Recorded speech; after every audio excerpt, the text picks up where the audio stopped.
Welcome guys to a brand new video on solo leveling Arise. In today's video I'm going to be talking about the testing that I have done with the brand new Baek silver main Baek. So I've actually gone ahead and I've obtained him. I will talk about how I obtained him because it's a little funny story. So I made a video going over him and then I said you should skip him. I said he's a skippable character, and obviously some people were saying I didn't have him, so why am I making a video like that? I took a look at his kit, and like I just got him, I could see the exact same issue with him that makes him not feel like a character worth summoning for. Don't get me wrong, he's an insane DPS character, but has some type of issue that makes him feel kind of hard to use most of the time, which I will talk about in today's video. But I will talk about my testing as well. I will not be showing you guys my testing because it would make this video very long, but I will show you guys how I did my testing. I have recorded my data on my book so that I can go ahead and tell you guys right now. I've tested it multiple times and the damage or the scaling was consistent. So my testing was primarily with silver main Baek Yu versus Choi, which I know a lot of you guys are going to be interested in. So who is the better DPS character and who is the better character to go ahead and get, because Choi's banner is going away very soon, and a lot of people keep asking the question, is Choi good to get dupes for, or should we get one copy of silver main Baek Yun-hoo? That is something I will talk about in today's video as well. So first of all, let's understand my testing. You guys will see this right now. He is built surprisingly well. For some reason, the build I have for him, I don't know, I got lucky, I guess. I have the gear set built up for him. Compared to my Trojan in, for some reason, doo-doo. Even the substats are absolutely garbage. This one only has one stat that he likes or needs, which is defense penetration, and besides his attack percentage. This one only has attack. Okay, this one's decent actually. This one over here has attack. This is decent as well, but then this one is just doo-doo. The only thing that you get that's good and is useful for him is the additional attack. You go over to this one. The only thing that's good in here is again the additional attack. Next up, we do have some attack, fire damage increase. Over here we do have attack percentage, but that's literally everything that's good out of this gear. And then the next one, the only thing that is good is the additional attack and damage increase, and it's not even percentage. So my build can actually be way better, but if you take a look at my Baek, it's actually more good, I guess. Let me first take a look at this, because this is the best stats for him, and I agree with that. Now going over to Baek, HP set is actually good, but not their main priority. Of course, attack will always be your main priority. So if you take a look at my build, I got attack, there's HP. Those are the only real good things from him from here. Now, okay, I will say this. I did watch another YouTuber's testing for him, and they briefly mentioned something about MP consumption.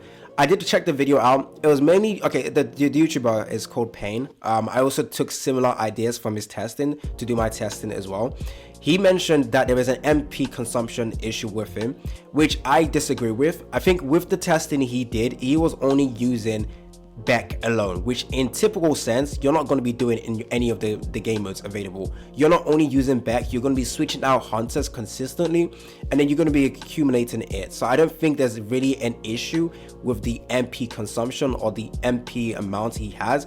I think with the testing he did, he was just mainly using Baek, and that's why the MP consumption came in as an issue. So that's just something I wanted to talk about before we carry on. So he has all this gear besides this one, but it has additional attack stats. Defense penetration is useful as well. HP is useful for him. Crit damage, crit rate is also useful for him. But let's talk about my testing. Specifically, how did I test the DPS? First of all, like I said, I took inspiration from another YouTuber, Pain. I can't remember the rest of his name.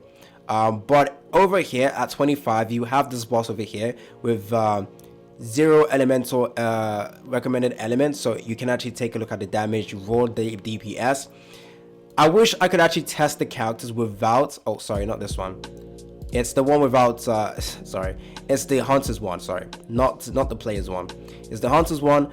I wish there was a, okay, unfortunately I already put gears on them. I think the better testing would probably be take all the way the gears, but at the same time, gears are a factor to making a character strong. So yeah, I'm just gonna leave the gears on. So for my testing, what I essentially did was fight against this boss for 1 minute. So again, I'm gonna talk about Pain's testing he did, his testing was revolved around using Baek to run down the time completely using Baek and see how far you can break the bosses or bring down the boss's HP. My testing is slightly different, just to remove a bit of error, which is just within 1 minute who can deal the most amount of damage. That is essentially what my aim was. Now I think 1 minute was a little bit too short. Maybe I should have gone for 1 minute and 30 seconds, but I just went with 1 minute just to make it easier to test multiple times, because so I can get consistent results or see if the results are consistent. So what I did was essentially I used him by himself against this boss. I did not summon the shadow, but one thing to note as well is that all team members' attack is increased by 3% because I have him as the shadow authority, so he does get an additional 3%. And then I did the exact same for him, I did the exact same for Emma, and I did the exact same for her, and I did the exact same for him. So those are the only characters I've tested just to see a range of DPS. So how did I get the DPS number? Well, if you go into the match, the boss has a boss bar. So what I thought was, okay, I take a look at the amount of bars we can bring down. So at the start, how much bars does the boss have? Let me take a look. I think it's like 59 or 56. It's let's see, it's 56. Yeah, 56. So the boss has 56. So in 1 minute, how far can we bring the boss's HP? So Baek actually was able to bring down the HP all the way to 40, so 40 health. And then for Choi, he was only able to bring it down to 45 or 46. It was roughly between 47 honestly and 46, not 45 for my build for him. Obviously, like I said, builds are going to make a big difference to the testing. So Choi was able to bring down the boss HP all the way to 46, and then with Silver Main Baek was able to bring it down to 40, and for COG Wush was able to bring it down to 48.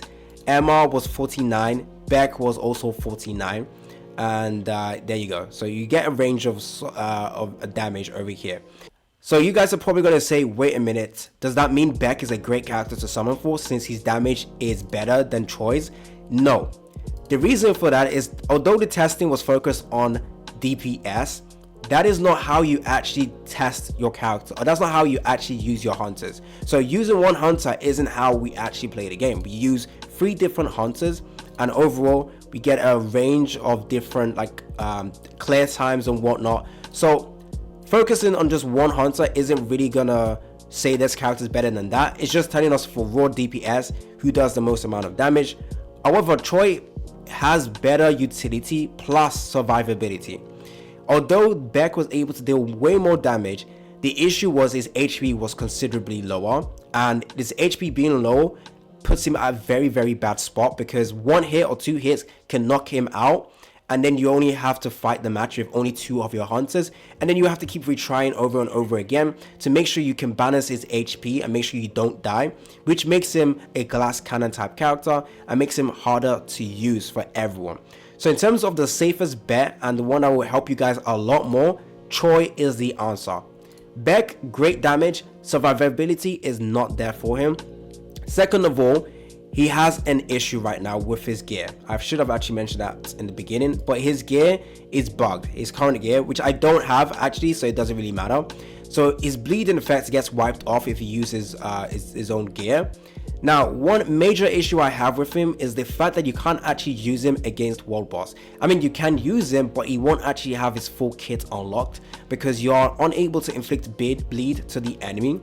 So by not being able to inflict bleed, what you're stopping is the ability for him to deal increased damage by 20%. And that is a major kit for him, so therefore really affects how he works.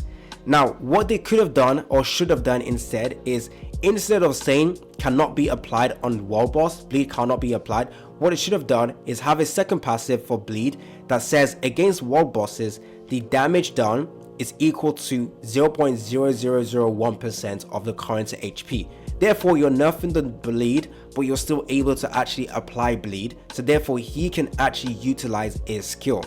So I think what they did to bleed honestly ruins the game, because any character with a bleed ability instantly are relegated to not being used in world bosses and instantly cuts the kit in half.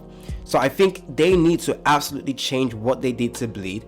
and make a second passive that says against wall bosses, the bleed damage is reduced significantly, but at least you can still apply bleed for the future characters that skills off bleed or like need bleed on their opponents to gain extra buffs, just like Baek over here. So in general, the damage testing showed that Baek did insane amount of damage. However, actual gameplay, when you're actually using 3 different characters, everything changes, because now you have to worry about whether or not you will die, and now you're forced into a 2-man squad instead of three people. However, I think in the future, one of the best teammates for him is going to be shielders, because, well, healers as well would be helpful, but healing stops him from dealing good amount of damage because he still wants to lose HP. So what would actually benefit him is would be shielders. So actually, one of the best teammates for him is actually CO over here, because she can apply the shield, and therefore you don't have to worry about the enemy, hitting you too much, because his skill basically allows him to take more damage, as you can see.